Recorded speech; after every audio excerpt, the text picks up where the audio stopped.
ዋና ዋና ዜናዎች የከፍተኛ ትምህርት ጥራት ለማረጋገጥ መንግስት በ2 ቢሊዮን ብር ወጪ ተቋማቱን በአንድ የመረጃ ቋት እያስተሳሰረ መሆኑን የትምህርት ሚኒስቴር አስታወቀ። የአውሮፓ ህብረት ለሶሪያ ስደተኞች ድጎማ የሚውል ገንዘብ ለቱርክ ለመስጠት ተስማማ።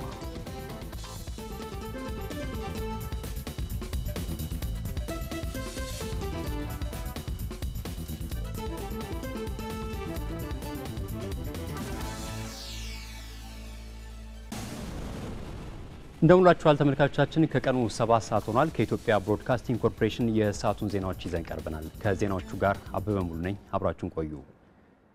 ኢትዮጵያ በአፍሪካ ሰላምና መረጋጋት እንዲሰፍን የምታደርገውን ጥረት አጠናክራ እንድትቀጥል የአውሮፓ ህብረት የፖለቲካና ሰላም ልኡካን ቡድን ገለጸ። የፌዴሪ ውጭ ጉዳይ ሚኒስትር ዶክተር ቴድሮስ አዳኖም የልኡካን ቡድኑን በጽህፈት ቤታቸው ተቀብለው አነጋግረዋል።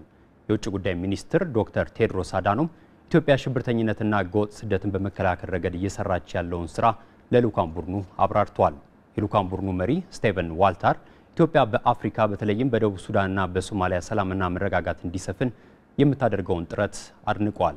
ሁለቱ ሱዳኖች ወደ ስምምነት እንዲመጡ ያደረገችው አስተዋጽኦም ከፍተኛ ነው ብለዋል። አሸባሪነትን በመከላከል ረገድ ኢትዮጵያ አሸባሪውን አልሸባብ ከቀጠናው ለማጥፋት እያደረገች ያለው አስተዋጽኦ ለሌሎች ሀገራትም ተምሳሌት የሚሆን ነው ብለዋል። የኤርትራና የሌሎች ሀገራት ስደተኞች በኢትዮጵያ እየተደረገላቸው ያለው አያያዝ የሚደነቅ መሆኑን የገለጹት የልኡካን ቡድኑ መሪ ህገወጥ ስደትን ለመከላከልም መሰራት አለበት ብለዋል ሲል ሪፖርተራችን ይበልጣል በላይነህ ዘግቧል። የአረብ ሊግ አባል ሀገራት ከኢትዮጵያ ጋር ያላቸው ምጣኔ ሀብታዊ ግንኙነት እንዲጎለብት እየሰራ መሆኑን ሊጉ ገለጸ። ሀገራቱ ከኢትዮጵያ ጋር የኢኮኖሚ ማህበራዊና ፖለቲካዊ ግንኙነታቸውን ለማጠናከር ያላቸው ፍላጎት እያደገ እንደሆነም ተገልጿል። ለኢዜአ ዘገባ ዳንኤል ብዙአየው። በአረብ ሊግ የኢትዮጵያና የአፍሪካ ህብረት አምባሳደር ሳሊ ሳሃቡን የአረብ ሊግ አባል ሀገራት ከኢትዮጵያ ጋር ያላቸውን ምጣኔ ሀብታዊ ትስስር እንዲያጠናክሩ እየተሰራ ነው ብለዋል። 16 የአረብ ሀገራት ኤምባሲያቸውን በኢትዮጵያ በመክፈት ከሀገሪቱ ጋር የጠበቀ ግንኙነት ለመመስረት እየተንቀሳቀሱ መሆኑንም ገልጸዋል። የግብጽ፣ የሱዳን፣ የሳውዲ አረቢያ፣ የተባበሩት አረብ ኤሚሬትስና ሌሎች የአረብ ሊግ አባል ሀገራት በኢትዮጵያ ያካሄዱ ያለው ኢንቨስትመንት የዚህ ማሳያ እንደሆነም አምባሳደሩ አስረድተዋል። Ethiopia and the Arab world is always close. And they will continue to be close. የአረብ ሀገራትና ኢትዮጵያ ጠንካራ ግንኙነት አላቸው። ይህም ተጠናክሮ ይቀጥላል። የፖለቲካ የንግድና ማህበራዊ ግንኙነቶቻቸው በየቀኑ በሚባል ሁኔታ ያደገ ነው። እንደሚታወቀው በርካታ የአረብ ሀገራት ኢትዮጵያ ውስጥ ኢንቨስት እያደረጉ ሲሆን ሌሎችም ፍላጎት እያሳዩ ነው። የአረብ ሊግ በኢትዮጵያ ያሉ የኢንቨስትመንት አማራጮችን መረጃ እየተከታተለ ለአባል ሀገራቱ ማሰራጨቱን እንደሚቀጥልም ገልጸዋል። የኢትዮጵያ አየር መንገድና የተለያዩ የአረብ ሀገራት አየር መንገዶች የሚያደርጓቸው በረራዎች የሊጉ አባል ሀገራትና በኢትዮጵያ መካከል ያለው የንግድና የህዝብ ለህዝብ ትስስር እንዲጎለብት አይነተኛ ሚና እየተጫወተም ነው ብለዋል። እንደርሳቸው ገለጻ ጅቡቲ፣ ሱዳንና ሶማሊያ የአረብ ሊግና የምስራቅ አፍሪካ የልማት በይነ መንግስታት ባለስልጣን ኢጋድ አባል ሀገራት በመሆናቸው ኢትዮጵያና የአረብ ሊግ በምስራቅ አፍሪካ ዘላቂ ሰላም ለማስፈን በጋራ እንዲሰሩ አመቺ ሁኔታ ፈጥሯል። አምባሳደሩ ኢትዮጵያ በአጭር ጊዜ ውስጥ በኢኮኖሚ በተለይም በመሰረተ ልማት ያስመዘገበችው ለውጥ በርካቶች በተሞክሮነት የሚወስዱት ነው ብለዋል። የአዲስ አዳማ ፍጥነት መንገድን ጨምሮ በሁሉም የሀገሪቱ ክፍሎች እየተገነቡ ያሉ ዘመናዊ የመንገድ መሰረተ ልማቶችን በማሳያነት በመጥቀስ Ethiopian people just continue your activities towards building your country. ኢትዮጵያውያንን ማለት የምፈልገው ባንደኛ የእድገትና ትራንስፎርሜሽን እቅድ ብዙ ገንዘብና ጊዜያቸውን አፍሳቸዋል። ሁለተኛውን እቅድም ጀምራቸዋል። ይህ ጥረታችሁ መቀጠል አለበት። እኛ እዚህ ያለን የዲፕሎማሲ አባላት ለውጡን እንገነዘባለን። ኢትዮጵያ በአፍሪካ ቀንድ ሽብርተኝነትን ከስሩ ለመናድ የምታደርገው ጥረት የሚያኮራና አድናቆት የሚቸረው ነው። ይህ ደግሞ ለቀጠናው ሰላም ወሳኝ በመሆኑ በቀጠናው ሰላምና መረጋጋት እስኪሰፍን ድረስ ተጠናክሮ መቀጠል አለበት ብለዋል። 22 አባል ሀገራት ያሉት የአረብ ሊግ በኢትዮጵያ ኤምባሲ ከፍቶ መንቀሳቀስ የጀመረው እንደ አውሮፓውያን አቆጣጠር በ2009 ዓ.ም ነው።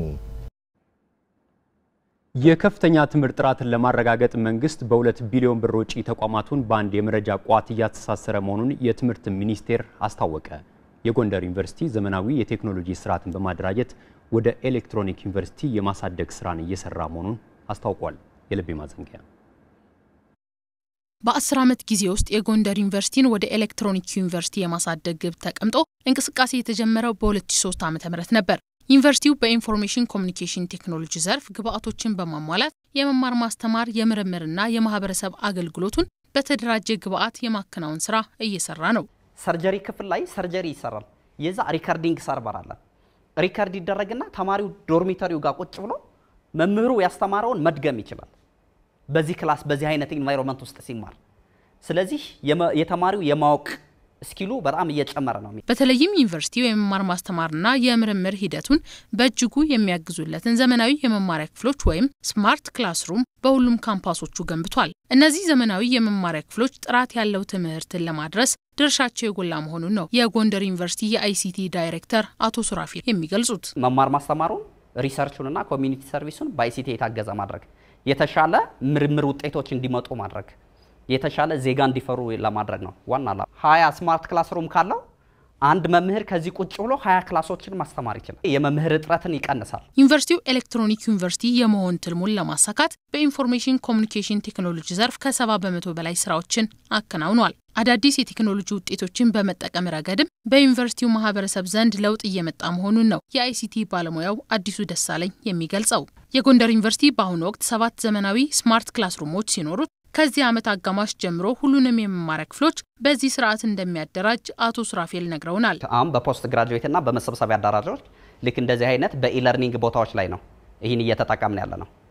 ልክ በ2008 ሰከንድ ሴሚስተር ላይ ግን ሁሉም ክላሶች የቾክ ቦታዎች ይቀሩና ልክ በዚህ በሙሉ ሪፕሌስ ይደረጋሉ። ኦልሬዲ 200 የሚሆኑ ስማርት ቦርዶች ኦርደር ተደርገዋል። መንግስት ከፍተኛ የትምህርት ተቋማት በአንድ የመረጃ ቋት የሚገናኙበትን ስርዓት በመፍጠር የተሻለ የትምህርት ተደራሽነትና ጥራትን ለማምጣት እየሰራ መሆኑን የሚናገሩት የትምህርት ሚኒስትሩ አቶ ሽፈራው ሽጉጤ ናቸው። ኢትዮጵያን ኤጁኬሽን ሪሰርች ሴንተር የሚባል ትልቅ ዳታ ሴንተር ከፍተናል። ከየትኛውም የዓለም ዩኒቨርሲቲዎች ጋር በሪሰርች በቴሌኮንፈረንስ በመማር ማስተማር ሊሰራ የሚችል ነው።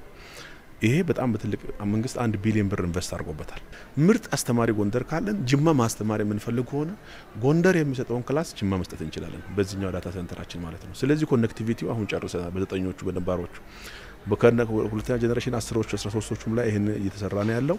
ቀጥሎ 13ቱ ላይ እንሄዳለን። ይሄ ዳታ ሴንተር ግን ሀገሪቱን በሙሉ ብቻ ሳይሆን ሀገሪቱን ከዓለም ከቴሌ ጋር እኩል ለሪሰርች ለመማር ማስተማር የሚያገናኝበት ሁኔታ ነው እየፈጠርን ያለው።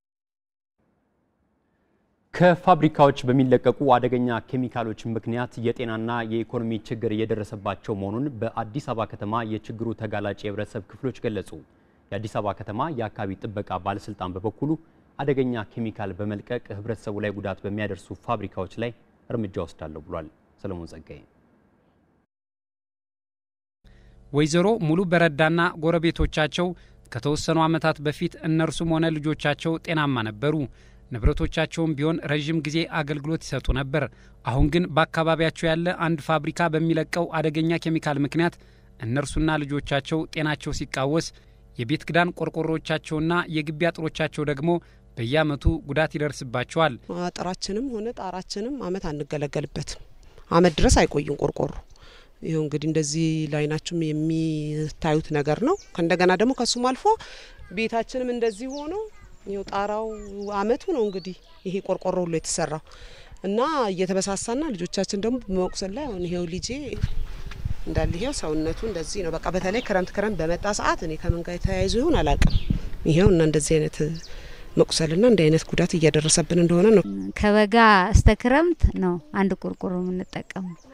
በክረምት እንቀይራለን፣ እንደገናም ክረምት እንቀይራለን። ሁሉ ጊዜ ቁም እንገባለን ለሱ ማለት ነው። በቃ ኪራይ ድሮ እንከፍል የነበረውን አሁን ደግሞ ለቆርቆሮ መግዣ ነው አጠራቅመን የምናደርገው። ባለቤቴ ጤናማ ነበረች። እዚህ ከገባን ጀምሮ ነው የሳይነስ በሽተኛ ነች። በጣም ያማታል። ሽታ የተባለ ነገር ምንም ነገር አይሸታትም። ከፍተኛ እኔ ራሴ እንደዛው ተጠቂ ነኝ፣ የዚህ ተጠቂ ነኝ። አሁን በፊት እንትን ነበር፣ አሁን ግን ምንም አይነት ሽታ እንትን አይለኝም እና ከፍተኛ ችግር ነው አለብን። የተለያዩ ፋብሪካዎች የሚለቁት አደገኛ ኬሚካል በአካባቢው ነዋሪዎች ብቻ ሳይወሰን በአካባቢው ስነ ምህዳር ላይም ጉዳት ያደርሳሉ። በዚህም የአካባቢው ሚዛን እንዲዛባ ምክንያት ይሆናል።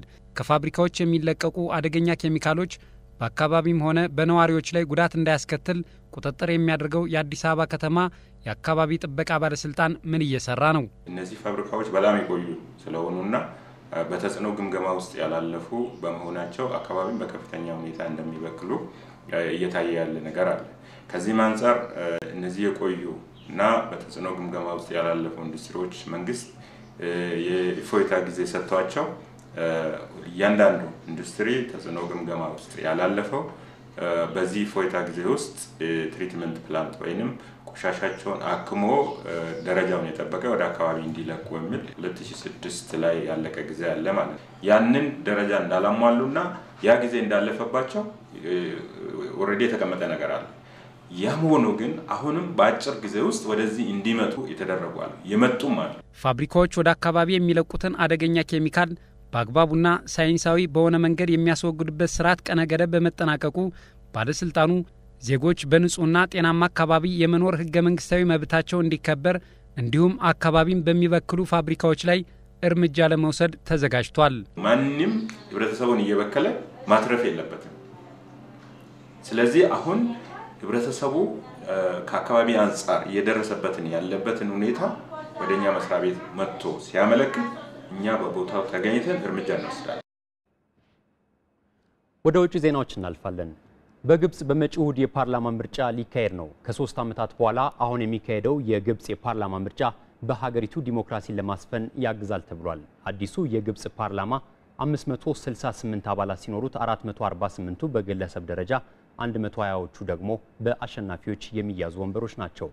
እንደ አውሮፓውያን አቆጣጠር ከ2012 ጀምሮ ያለ ፓርላማ በምትመራው ግብጽ የሚካሄደው የፓርላማ ምርጫ የሚኖረው የፓርቲው ተሳትፎ ደካማ ነው እየተባለ ነው።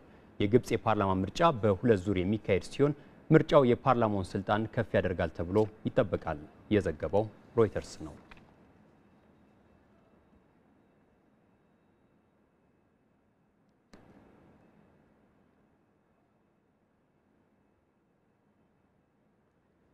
የአውሮፓ ህብረት ለሶሪያ ስደተኞች ድጎማ የሚውል ገንዘብ ለቱርክ ለመስጠት ተስማማ። የዓለም ባንክም ለሶሪያ ጎራባች ሀገራት የገንዘብ ድጋፍ ለመስጠት መዘጋጀቱን አስታውቋል። ኬኔዲ አባተ። ቱርክ ብቻ በሶሪያ የእርስ በርስ ጦርነት ሳቢያ የተፈናቀሉ 2 ሚሊዮን ስደተኞችን ታስተናግዳለች። ሌሎች 600 ስደተኞች ደግሞ ቱርክን መሻገሪያ ድልድይ በማድረግ በአንድ ዓመት ጊዜ ውስጥ ወደ ተለያዩ የአውሮፓ ህብረት ሀገራት ገብተዋል። ስደተኞች ወደ አውሮፓ ህብረት የሚያደርጉትን ፍልሰት ለማስቆም በተደጋጋሚ ከቱርክ የቀረበላቸውን የድጋፍ ጥያቄ ችላ ብለው የቆዩት የህብረቱ ሀገራት አሁን ጥያቄውን መቀበል ግድ ብሏቸዋል። የአውሮፓ ህብረት ሀገራት መሪዎች በብራሰልስ ባደረጉት ስብሰባ በቱርክ የሚገኙ ሶሪያውያን ስደተኞችን ህይወት ለማሻሻል ተስማምተዋል። ለዚህም ቱርክ የጠየቀችውን የ3.4 ቢሊዮን ዶላር ድጋፍ ሊያደርጉ እንደሚችሉ ነው የተጠቆመው። መሪዎቹ ከዚህም በተጨማሪ ከኢሲያ ወደ ቱርክ የሚደረገውን የስደተኞች ፍልሰት ለመቀነስ ከቱርክ ጋር በመተባበር የድንበር ቁጥጥር ለማድረግም ተስማምተዋል። የአውሮፓ ካውንስል ፕሬዝዳንት ዶናልድ ተስክ ስምምነቱ ተስፋ ሰጭ እንደሆነ ይገልጻሉ። በዛሬው ምሽት መሪዎቹ ጠቃሚ ውሳኔ ያሳልፈዋል። ይህም የህብረቱን ሀገራት ድንበር ማስጠበቅ የሚያስችል ነው። እየጨመረ የመጣውን የስደተኞች ቁጥርና ችግሩን ለመቀነስ የአውሮፓ ህብረትና የቱርክ የጋራ እርምጃ ከፍተኛ ጠቀሜታ ይኖረዋል። በሌላ በኩል የዓለም ባንክም ሶሪያውያን ስደተኞች ለተጠለሉባቸው ሀገራት የገንዘብ ድጋፍ ለማድረግ መዘጋጀቱን ይፋ አድርጓል። ለዚሁ ድጋፍ የሚውለውን ገንዘብ ከበለጸጉ ሀገራትና ከባህረ ሰላጤው ሀገራት ለማግኘት ባንኩ ጥረት በማድረግ ላይ ነው። ባንኩ እንዳስታወቀው ከ4 እስከ 6 ወራት ባለው ጊዜ ውስጥ ገንዘቡ ለሶሪያ አጎራባች ሀገራት ይሰጣል። በአሁኑ ወቅት በሚሊዮኖች የሚቆጠሩ ሶሪያውያን ስደተኞች በአጎራባች ሀገራት የሚገኙ ሲሆን ከነዚህም አብዛኛው በቱርክ የሚገኙ ናቸው። ይሁንና ዝቅተኛ ኢኮኖሚ ያላቸው ሊባኖስና ዮርዳኖስ ናቸው የዓለም ባንክ ከሚያዘጋጀው ገንዘብ ከፍተኛውን የሚያገኙት። በሊባኖስ የሚገኙ ስደተኞች ቁጥር የሀገሪቱን ህዝብ 30 በመቶ ያክል ሲሆን በዮርዳኖስ ደግሞ 20 በመቶ የሚሆነውን የሀገሪቱን ህዝብ ያክል ስደተኞች ተጠልለው ይኖራሉ። ዘገባው የቢቢሲና ሮይተርስ ነው።